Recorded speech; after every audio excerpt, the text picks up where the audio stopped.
ओम ब्रह्मा मुरारी त्रिपुरांतकारी भानु शशि भूमि सुतो बुधश्च गुरुश्च शुक्र शनि राहु केतव सर्वे ग्रहा शांतिकरा भवन्तु।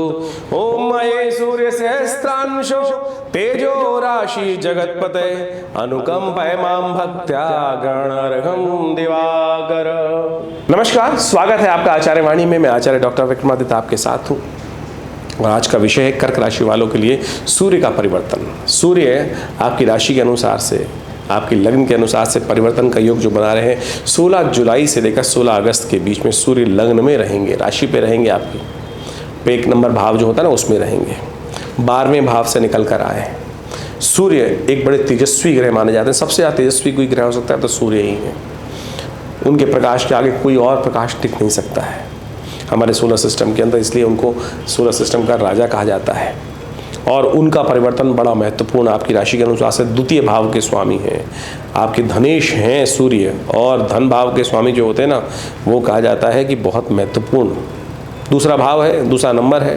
हमारे बाद सबसे बड़ा इंपॉर्टेंट कोई चीज़ हो सकती है तो वो स्वयं धन ही हो सकता है। और धनेश महाराज इस वक्त आपके लग्न में स्वयं सुंदर योग बना रहे हैं, ये आपकी राशि के अनुसार से बड़ा महत्वपूर्ण है। सूर्य एक विशेष तौर पे ग्रहों की प्रवृत्ति अलग अलग प्रकार की होती है। एक शुभ ग्रह माने जाते हैं, एक अशुभ ग्रह माने जाते हैं, एक क्रूर ग्रह माने जाते हैं, कुछ पाप ग्रह माने जाते हैं। तो सूर्य बड़े तेजस्वी ग्रह हैं और एक ऐसे क्रूर ग्रह के अंतर्गत उनकी गणना की जाती है, तो जो अपने प्रभाव के आगे किसी और के प्रभाव को चलने नहीं देते। तो ऐसे में सूर्य अशुभ तो नहीं है, क्रूर ग्रह है, शुभ ग्रह है और आपकी राशि के अनुसार से बहुत इंपॉर्टेंट है, तो आपको ध्यान रखना होगा। ऐसे में सूर्य का तेज जो है वो जब आपकी राशि चल रहा है तो थोड़ा सा उग्रता आपको देते दिखाई दे रहा है। ऐसे में बहुत सारे लोगों के आप प्रिय बन सकते हैं, जो आगे बढ़ने वाले लोग हैं, ऑफिस में लोग, उनके आप प्रिय बन सकते हैं और उनके अनुसार से यदि कार्य करके बहुत सुंदर योग बना सकते हैं। लेकिन आपसे जो प्रेम करते हैं उनके लिए, जिनके लिए आप बहुत इंपॉर्टेंट हैं, जहाँ पर्सनल रिलेशनशिप्स की बात कर रहे हैं, उनके लिए थोड़ा सा आपका ग्रह इस वक्त एग्रेसिव दिखाई दे रहा है, थोड़ा सा तेज जो है उसका परेशान करने के योग बना सकता है। ऐसे में ध्यान थोड़ा रखना पड़ेगा, थोड़ा सा अपने एग्रेसिवनेस को काम करने की ज़रूरत है, थोड़ा सा कम करने की ज़रूरत है, अन्यथा कष्ट हो सकता है। परोपकार का कार्य, जितना परोपकार का कार्य करोगे ना इस समय आपके भाग्य को जगाने का रास्ता परोपकार ही है। धर्म के साथ ही चलना है।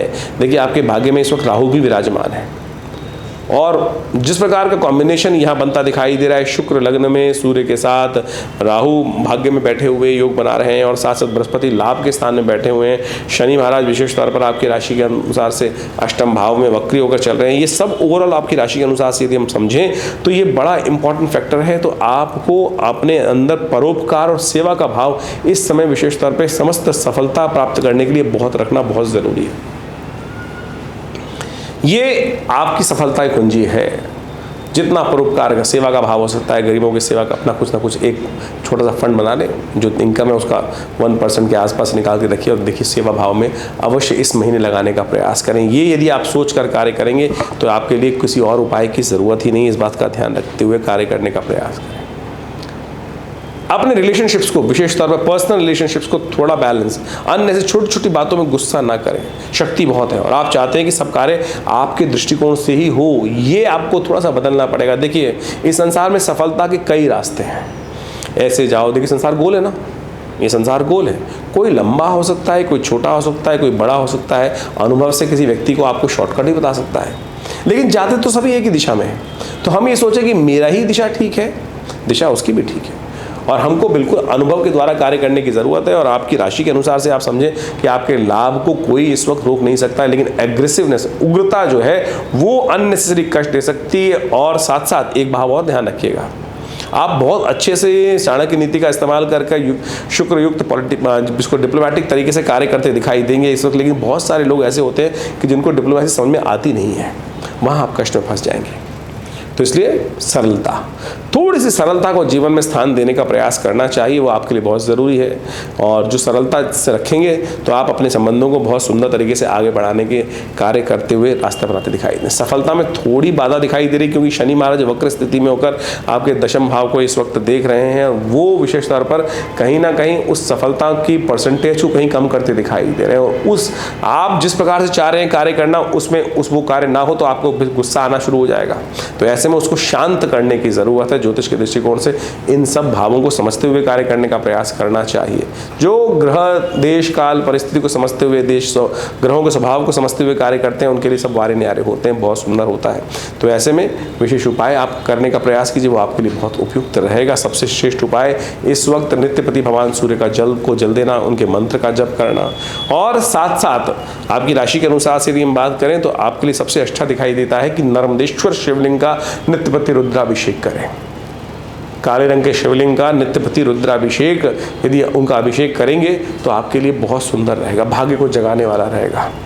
देखिए, हम बहुत सोच समझकर आपके लिए ये उपाय रखने का प्रयास कर रहे हैं, क्योंकि आप समझें इस समय जो ग्रहों का योग है, देव योग से जिस प्रकार से बन रहा है, आपके समस्त किस्मत को जगाने की चाबी इस वक्त भगवान शंकर के हाथ में दिखाई देती है हमको। उसका कारण यह है कि भगवान विष्णु तो इस समय में क्या होता है कि शिष्य पर विश्राम करने चले जाते हैं, संसार का पालनहार जिनको कहा जाता है, और वो समस्त दायित्व किसके पास रहता है? देवतागण भी इस वक्त सोते हैं, सब आराम में रहते हैं, विश्राम में रहते हैं, देवशयनी एकादशी हो जाती है जिसको कहा जाता है। और फिर विशेष तौर पर कार्तिक के बाद, कार्तिक एकादशी के बाद सब ग्रहों का के अनुसार से कहा जाता है कि देव उठनी एकादशी जब आती है, तो ऐसे में भगवान शंकर ही समस्त संसार का समस्त कारण कार्य करते हैं। तो आप उनको प्रसन्न करें।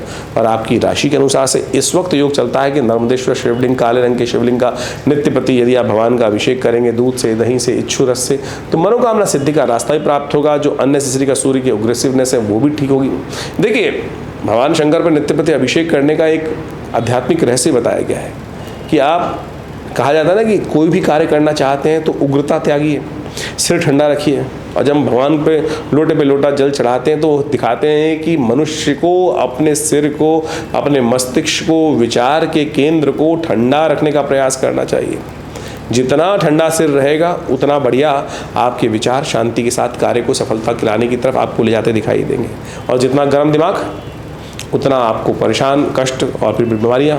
स्वास्थ्य के दृष्टिकोण से इस समय थोड़ा भारी दिखाई देता है, ध्यान रखते हुए कार्य करें। नमक का दान कम से कम जितने रविवार पड़े इस दौरान में उसमें नमक का सेवन ना करें, इस बात का भी ध्यान रख सकते हैं। ये उपाय भी कर सकते हैं। सूर्य को जल नित्यपति दें, ये सब उपाय करेंगे। इनको हम और डिटेल से आपको समझाने का प्रयास करते हैं, समझ लीजिए, देखिए परिवर्तन का योग बनेगा आपके लिए। इस प्रकार से ज्योतिष के दृष्टिकोण से आपको समझना चाहिए कि ग्रह गोचर का परिवर्तन जो है किस प्रकार से आपके जीव कुंडली के अनुसार से योग बनाता है, और उसके हिसाब से ही हमारे जीवन में हमारे समक्ष बहुत सारे जो योगा योग का फल होता है वो उपस्थित होता है। उसके अनुसार से हमारे जीवन में ग्रहों का अच्छा बुरा प्रभाव जो हम यदि समझ लें तो उसके नेगेटिव प्रभाव को हम अपने जीवन से दूर करने के लिए भी रास्ते चुन सकते हैं। उपाय यही है। देखिए, ज्योतिष के अंदर एक कारण है और एक है निवारण। निवारण के अंदर विभिन्न उपाय हैं। बहुत सारे लोगों का मत ये रहता है कि जब जीवन में जब कुछ बन रहा है, हो रहा है, आ रहा है, जब वो निर्धारित है तो फिर उसमें परिवर्तन कैसा कर सकते हैं। देखिए, कुछ भी निर्धारित नहीं है, सब कुछ आपके कर्म के अनुसार से है। जिस प्रकार का कर्म होगा उसके अनुसार से उसका फल होगा। यदि कोई दुष्कर्म हमारे द्वारा या किसी के द्वारा हो गया है जीवन में तो उसका प्रायश्चित करने के लिए भी विभिन्न रास्ते हैं। जब हमारे जीवन में कुछ दुष्कर्म हुआ तो उसके कारण से कुछ दुष्प्रभाव उत्पन्न हुआ तो उसको शुभ करने के लिए पुण्य कार्य बढ़ाने का हमें प्रयास करना चाहिए। यही जीवन की विचित्र विडंबना है कि हमको ये ज्ञान सही रूप में सही जगह यदि प्राप्त हो जाए तो हम सब चीज़ों को ठीक करने का रास्ता बना सकते हैं। वास्तविक तौर पर ये समझ लीजिए कि जो निवारण है वो परमात्मा का नाम ही है। हम विभिन्न उपायों की तरफ जाते हैं, उन सब का एक ही जो रास्ता है वो परमात्मा की कृपा ही है।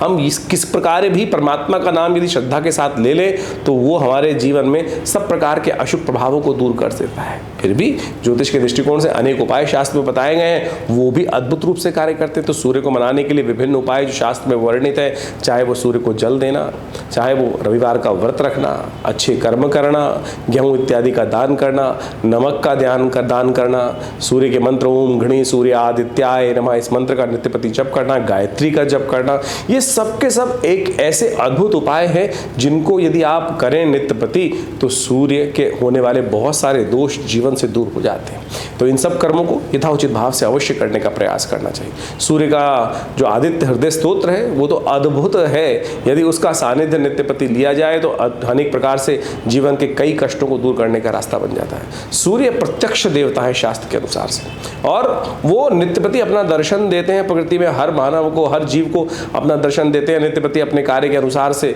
वो संसार में प्रकाश का उत्पत्ति करते हैं, इसलिए हमारे यहाँ उनको प्रत्यक्ष देवता कहा गया है। तो उनको ठीक करने के लिए उनके ग्रह प्रभाव को अपने जीवन से, यदि हम अशुभ प्रभाव यदि किसी कर्म के अनुसार से हमारे जीवन में बन गया है तो उनको ठीक करने के रास्ते अवश्य आपको चुनने का प्रयास करना चाहिए। और यदि नित्यपति भगवान सूर्य को आप जल देंगे तो उनके तेज को ग्रहण करने से भी आपके जीवन में जो कहीं ना कहीं कुछ उठापटक के योग हैं, कुछ नेगेटिव सूर्य के अनुसार से जो प्रभाव उत्पन्न दिखाई दे रहा है ज्योतिष गणनाओं के अनुसार से, उसको बहुत बढ़िया तरीके से ठीक कर सकते हैं। और विभिन्न प्रकार से विभिन्न समय और इस समय तो बड़ा अद्भुत योग चल रहा है।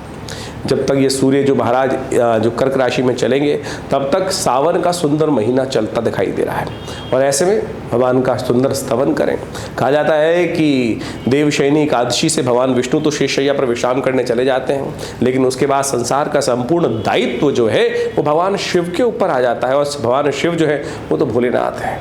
और सुंदर सावन का महीना चल ही रहा है, तो उसको ठीक करने के लिए सबसे श्रेष्ठ है ना भगवान का नित्यपति रुद्राभिषेक करें। हमने विवेकानंद योगाश्रम में इस पूरे सावन के महीने में सुंदर रुद्राभिषेक नित्यपति रखा है। दूध से, दही से, घी से, भस्म से, विभिन्न इच्छु रस से, विजया के रस से, विजया से, सब प्रकार से, दही इत्यादि से, खीर इत्यादि सब प्रकार से भगवान का सुंदर अभिषेक नित्यपति चलता है। भगवान शिव का बहुत विशाल शिवलिंग यहाँ सदगुरु आचार्य श्री केशव देव जी के द्वारा प्रतिष्ठित किया गया है दिल्ली में विवेकानंद योगाश्रम में। वहाँ नित्यपति सावन के पूरे महीने में रुद्राभिषेक रहेंगे। अपनी अपनी मनोकामनाओं के निमित्त लोग वहाँ इस कार्यक्रम में रोज जुड़ते हैं, आते हैं, रुद्राभिषेक करते हैं। तो आप भी सादर आमंत्रित हैं अपने ग्रहजन प्रभावों को दूर करने के लिए, मनोवांछित इच्छा प्राप्त करने के लिए, समस्त कष्टों के निवारण के लिए। जो आश्रम में नित्यपति 8 घंटे करीब यज्ञ होता है और शाम को नित्यपति रुद्राभिषेक जो चल रहा है उसमें आप सम्मिलित हो सकते हैं, अपने नाम से रुद्राभिषेक करा सकते हैं। और अपने कार्यक्रम में, इस कार्यक्रमों में विशेष तौर पर स्थान आरक्षित करने के लिए जो नीचे फ़ोन नंबर चल रहे हैं उन पर आप सुंदर तरीके से अपना रजिस्ट्रेशन कराकर फिर अपना स्थान आरक्षित कराकर इन कार्यक्रमों में, जो सोमवार इन दिनों रहेंगे तो उसमें तो विशेष रुद्राभिषेक का सुंदर कार्यक्रम रहेगा, तो उसमें भी आप अपना स्थान आरक्षित करके उस स्थान में, उसमें यज्ञ में रुद्रा अष्टाध्यायी के उस दिव्य अनुष्ठान में आप भाग ले सकते हैं और अपनी मनोरथों को सिद्ध करने का सुंदर रास्ता बन सकते हैं। विवेकानंद योगाश्रम पिछले करीब 60 सालों से यहाँ पर क्षेत्र में कार्य कर रहा है। योग इत्यादि के क्षेत्र में, अध्यात्म के क्षेत्र में बहुत बड़ा आश्रम है। सदगुरु आचार्य श्री केशव देव जी के सानिध्य में इस आश्रम की प्रतिष्ठा की गई और यहाँ एक बहुत बड़ा योग, प्राकृतिक चिकित्सा, आयुर्वेद का एक हॉस्पिटल भी विद्यमान है जो भारत सरकार के साथ, सेंट्रल गवर्नमेंट, दिल्ली गवर्नमेंट, बहुत सारे ऑर्गेनाइजेशंस के साथ उनके पैनल पर रहते हुए बहुत सारे लोगों को चिकित्सा सुविधाएं भी दे रहा है। तो आप भी इन समस्त यज्ञ इत्यादि कार्यक्रम के साथ साथ बहुत सारे जो और सुविधाएं हैं उनके साथ जुड़ सकते हैं और विभिन्न समस्याओं को दूर करने के लिए विभिन्न प्रकार के जो अनुष्ठान होते हैं उनमें भी आप उसका लाभ ले सकते हैं। जैसे स्वास्थ्य के दृष्टिकोण से कोई समस्या जीवन में चल रही है तो कहा जाता है कि आप जो औषधि चिकित्सा करवा रहे हैं वो तो कराएं, लेकिन स्थान एक प्रार्थना को भी देने का प्रयास करें। देखिए सारा का सारा खेल जो है वो आपके जीवन में कर्म के हिसाब से है। यदि कर्म कोई कष्ट प्रद कर दिए गए हैं, यानी अनिष्ट कर्म आपके द्वारा कभी हो गए हैं तो उसके द्वारा पाप भोग बन जाते हैं और उनको पुण्यों के द्वारा ही हम ठीक कर सकते हैं। देखिए आपके जीवन में जब सुख है ना, एक बात समझें, तो आपका पुण्यों का अकाउंट यदि लबालब भरा हुआ है तो छोटे मोटे कष्ट आते हैं, कब चले जाते हैं पता भी नहीं चलता। लेकिन ये समझ लीजिए ये पुण्यों का अकाउंट भी बहुत जल्दी खर्च होता है, बहुत जल्दी खर्च होता है। हमारे कोई जीवन में कष्ट आया तो समझ लीजिए आपका उतना पुण्य क्षय हो गए, समाप्त हो गए। उन पुण्यों को लगातार बढ़ने का प्रयास करना चाहिए। अब एक बात और समझें, जितना बड़ा व्यक्ति, जितना बड़ा साम्राज्य चला रहा है उसको उतने ज़्यादा पुण्यों की आवश्यकता है, क्योंकि पुण्य भी लगातार बढ़ते रहने चाहिए। जब पुण्य ज़्यादा, आप जितने बड़ी पोजीशन में हैं और जितने बड़े कार्य कर रहे हैं उतनी जल्दी पुण्यों का क्षय भी हो रहा है, भोग रहे हैं। आप बड़े पद पर प्रतिष्ठित हैं तो पुण्य उतने ज़्यादा कंज्यूम होंगे। तो इसलिए एक बात का ध्यान रखना चाहिए कि पुण्यों का अकाउंट आपका लगातार हमेशा चलता रहे। उसके लिए सदकर्म, शुभ कर्म, लोगों की जनसेवा, परमात्मा का भजन, यज्ञ इत्यादि, लोगों की सेवा इत्यादि, भाव को पवित्र रखना, ये सब यथाउचित भाव से आपको करने का प्रयास करना चाहिए। यही हम समझ नहीं पाते हैं।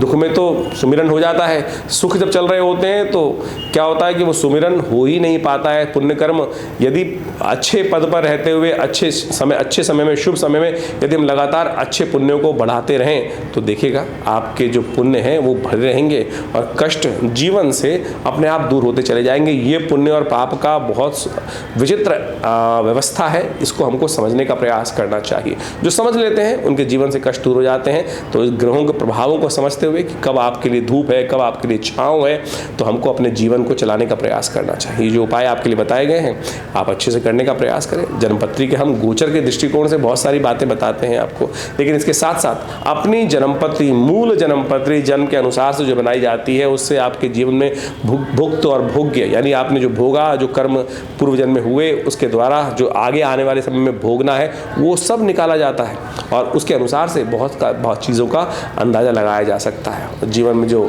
समस्याएं चल रही हैं उनको दूर करने के लिए विभिन्न शास्त्र में उपाय वर्णित किए गए हैं, तो उन सबको करने से अद्भुत रूप से कष्ट दूर होने के योग बनते हैं। ये सिद्धांत बिल्कुल सत्य है। लोग आएंगे आपके जीवन में, बहुत सारे समय समय पर लोग उपस्थित होंगे जो भ्रांति उत्पन्न, आपको पदभ्रष्ट करने का प्रयास कर सकते हैं, लेकिन उसमें ना अटकना, यथाउचित भाव से अपने कर्मों को करने का प्रयास करना वो आपके लिए अच्छा रहेगा।